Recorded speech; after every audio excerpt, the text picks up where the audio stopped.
दूसरे दिन हम ग्लोबल वार्मिंग बढ़ने की और सी लेवल के राइज होने की न्यूज़ सुनते ही रहते हैं। क्लाइमेट चेंज होने का बहुत बड़ा असर हम देख रहे हैं। अब ऐसे में कुछ रिसर्चर्स ये दावा करती हैं कि दुनिया के कुछ ऐसे देश हैं जो आने वाले वक्त में डिसअपियर हो सकते हैं। आज हम आपको 5 ऐसे ही देशों के बारे में बताएंगे जो हो सकते हैं डिसअपियर इन फ्यूचर। और इसका दावा हम नहीं करते, कुछ रिसर्चर्स करते हैं। हेलो नमस्ते, आप देख रहे हैं एबीपी लाइव पॉडकास्ट। मैं अंकिता हूँ आपके साथ।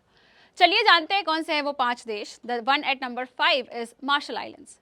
The Republic of Marshall Islands एक छोटा सा माइक्रोनेशियन स्टेट है with area of 181 square kilometres. World Bank की एक स्टडी के हिसाब से मार्शल आइलैंड्स में बढ़ रहे सी लेवल की वजह से यहाँ के कैपिटल मजूरों की 40% buildings are endangered with 96% of the city at the risk of frequent flooding. और ये सब सिर्फ क्लाइमेट चेंज की वजह से हो रहा है। फिलहाल वहाँ की पॉपुलेशन है लगभग 60,000। बढ़ते हैं आगे और बात करते हैं about the country at number 4 and it is Fiji. USA Today की एक रिपोर्ट के मुताबिक Fiji might become inhabitant by 2050। Fiji एक पॉपुलर हनीमून डेस्टिनेशन है जिसमें लगभग 300 से ज़्यादा आइलैंड्स हैं। It is in the South Pacific ocean.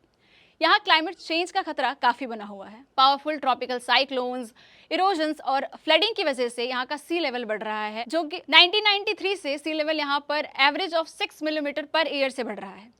2012 में एक पूरे गांव के लोगों ने अपनी जगह को खाली कर दिया। वो रिलोकेट होकर एक हायर ग्राउंड पर रहने चले गए थे। फिजी के बाद अब बात करते हैं उस जगह की जो हमारे लिस्ट में है नंबर 3 पर। It's Kiribati. The Republic of Kiribati cover करता है 3 million square kilometres in the Pacific Ocean, जो कि आता है in the north east of Australia. यहाँ भी सी लेवल बढ़ने की वजह से काफ़ी खतरा बना हुआ है। बढ़ते सी लेवल की वजह से लोग इतना परेशान हैं कि उन्हें रिलोकेट करना पड़ रहा है और ये बात वहाँ की अथॉरिटीज़ के लिए एक चिंता का विषय बनी हुई है।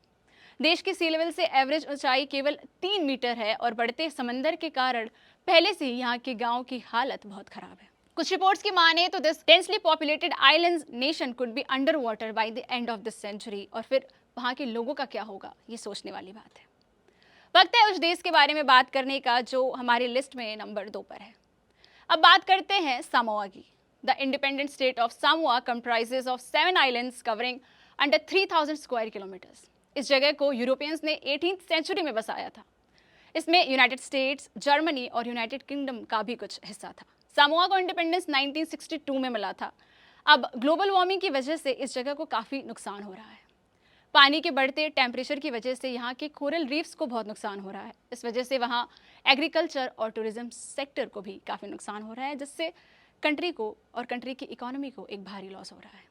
अब वक्त है लिस्ट में आगे बढ़ने का और जानने का कि कौन सी है वो कंट्री जो है हमारे लिस्ट पर एट नंबर 1।